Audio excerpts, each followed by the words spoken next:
Olá, muito bom dia. Que este seja um dia de bênção para todos nós.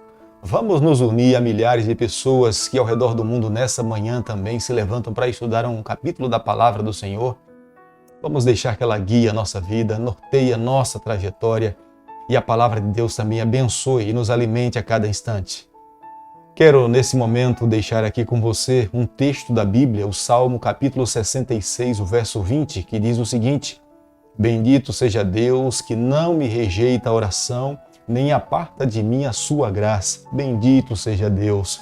Ele ouve a nossa oração, Ele ouve o nosso clamor, Ele sabe das nossas necessidades, Ele sabe das nossas lutas e Ele entra com providência para suprir todas as nossas necessidades. O salmista Davi também fala que a graça de Deus não se apartava dele e ela também não se aparta de nós nos dias em que nós nos encontramos. A razão pela qual a cada dia nós temos vida é pela graça do Senhor. Nós só alcançaremos a salvação em Jesus Cristo é pela graça de Cristo. Se não fosse a graça do Senhor, jamais nenhum de nós teríamos condições de recebermos a salvação.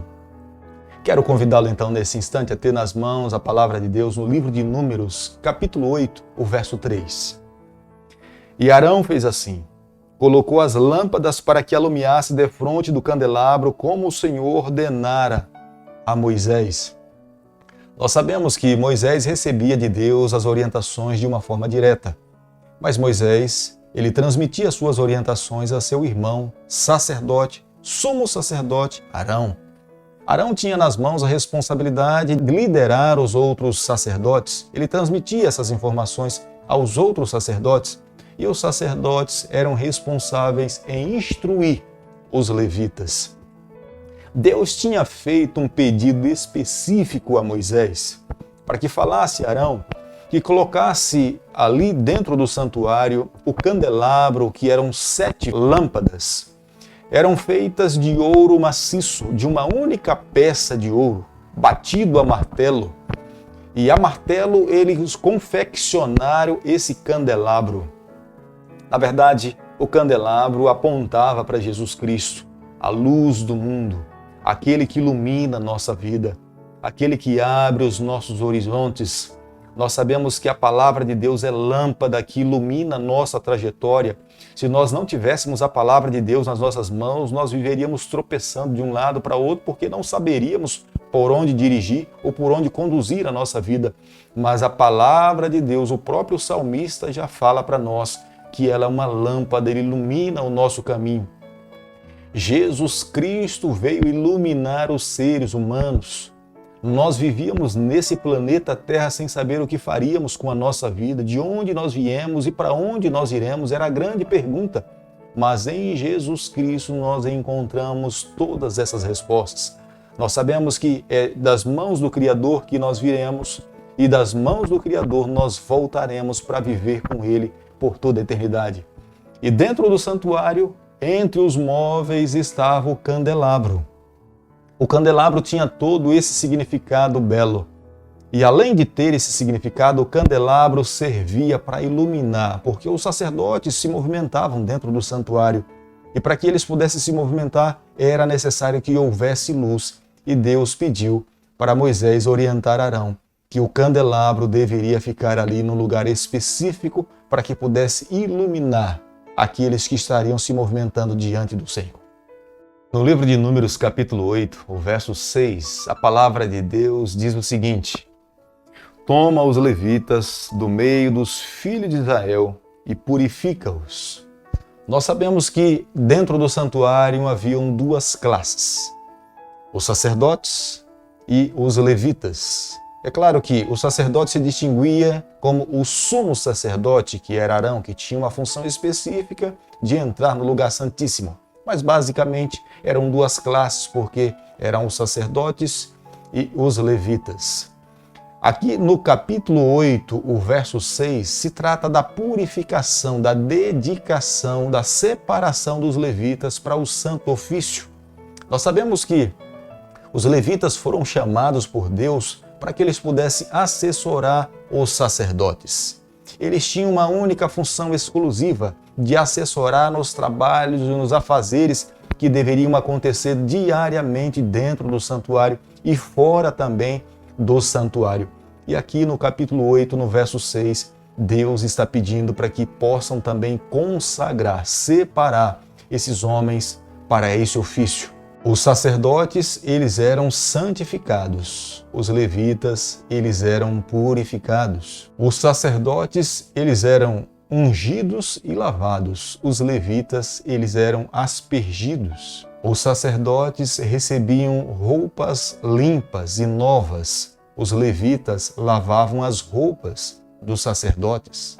Os sacerdotes aspergiam o sangue sobre o altar, enquanto os levitas, eles retiravam o sangue que era aspergido pelos sacerdotes. Todos nós podemos ver que os levitas tinham uma função exclusiva e única, que era de fato assessorar os sacerdotes. Deus os chamou para esse ofício.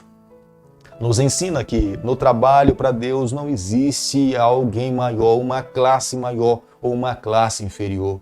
Todos são importantes. Aqueles que se colocam nas mãos de Deus precisam reconhecer que o trabalho de Deus, a causa do Senhor, precisa ser avançada.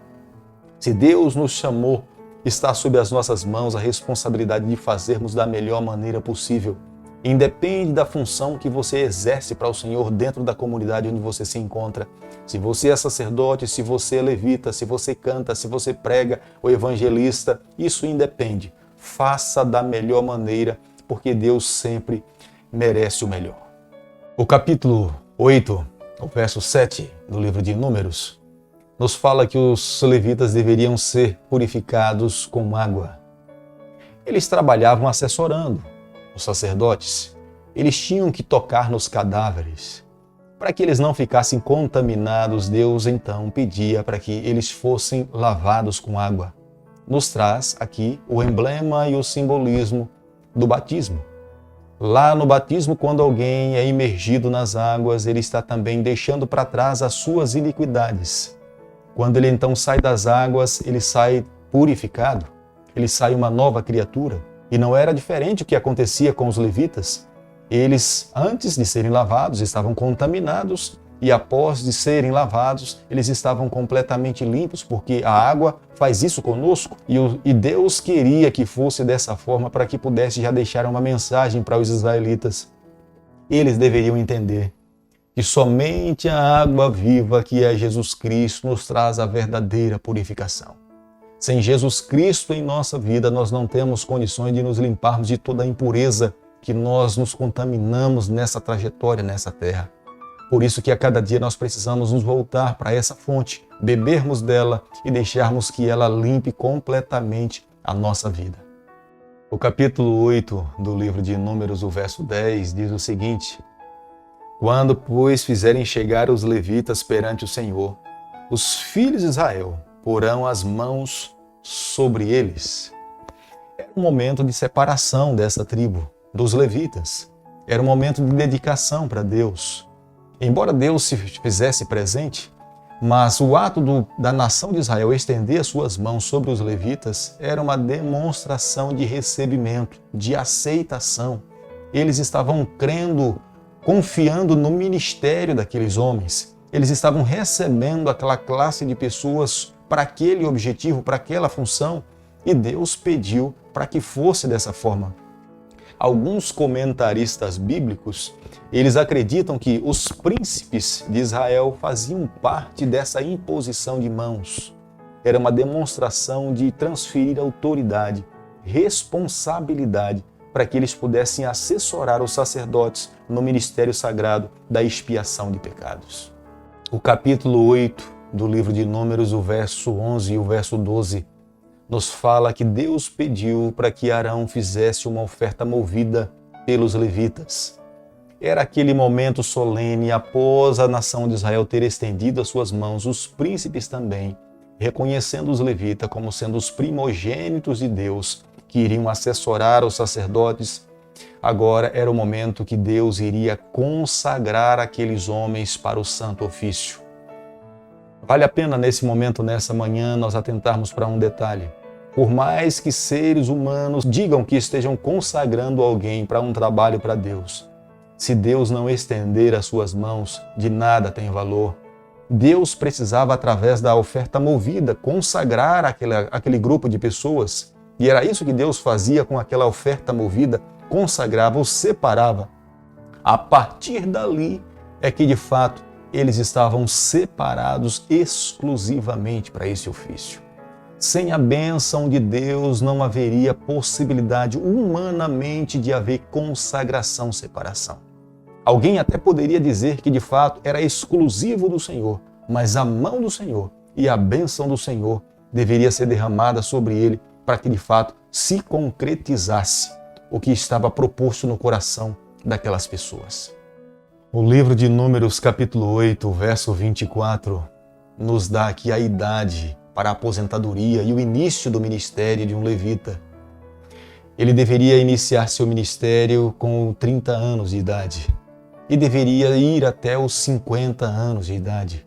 Algumas fontes nos dizem que eles começavam 5 anos antes de completar 30 anos, porque os 5 anos antes era um período em que eles eram estagiários, eles estavam sendo experimentados. E quando então completava os 30 anos de idade, se sabia se de fato havia aptidão para poder exercer o ministério e trabalhar para Deus até os 50 anos.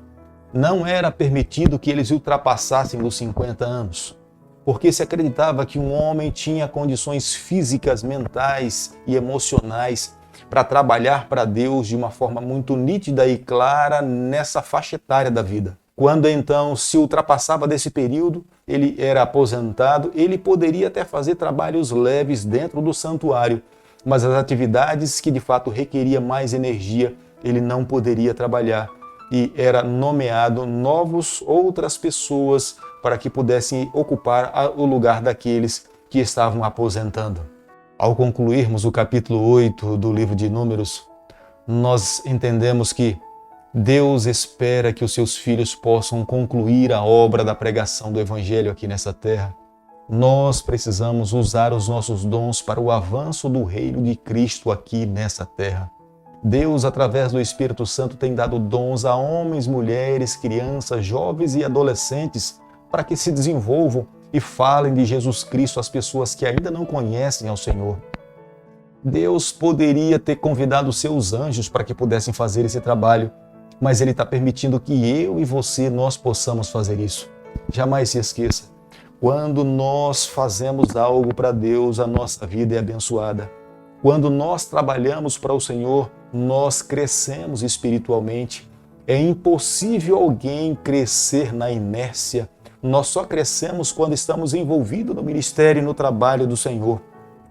Por isso que o nosso Deus um dia, quando voltar aqui a essa terra, Ele vai cobrar de cada um de nós os dons, as habilidades que através do Espírito Santo Ele concedeu a cada um de nós. Eu quero pedir a Deus nessa manhã que quando Ele se encontrar conosco e nos perguntar os dons que nós recebemos, onde eles se encontram, nós possamos falar o seguinte: Senhor, eles se multiplicaram, eles cresceram, nós temos o dobro daquilo que nós recebemos das Tuas mãos. Que jamais nós possamos dizer: Senhor, nós enterramos, nós apagamos esses dons, que jamais possamos falar isso. Pelo contrário, que possamos apresentar um relatório de crescimento, de desenvolvimento e, consequentemente, nós seremos convidados a receber a bênção do Senhor e viver com Ele por toda a eternidade. Amigo, se nessa manhã é o teu desejo um dia se encontrar com o seu Salvador, nós precisamos a cada dia renunciarmos o nosso eu e nos dispormos a proclamarmos a palavra de Deus àquelas pessoas que ainda não conhecem Jesus. Da mesma forma como os levitas foram separados para esse ofício servir, nós também fomos chamados para esse ofício, servir ao Senhor. Que nós possamos entender essa mensagem a cada dia nas nossas vidas. Querido Pai, nas Tuas mãos nessa manhã nós nos colocamos. Reconhecemos as nossas falhas, confessamos os nossos erros. Fica conosco no decorrer desse dia da nossa vida, abençoando os nossos familiares. É o nosso pedido, é a nossa oração e nós fazemos em nome de Jesus. Que o Senhor te abençoe e te guarde. Que Ele faça resplandecer o seu rosto sobre você. Que Ele tenha misericórdia de você. Que sobre você, nessa manhã, Ele levante o seu rosto e conceda a sua paz, em nome de Jesus. Amém.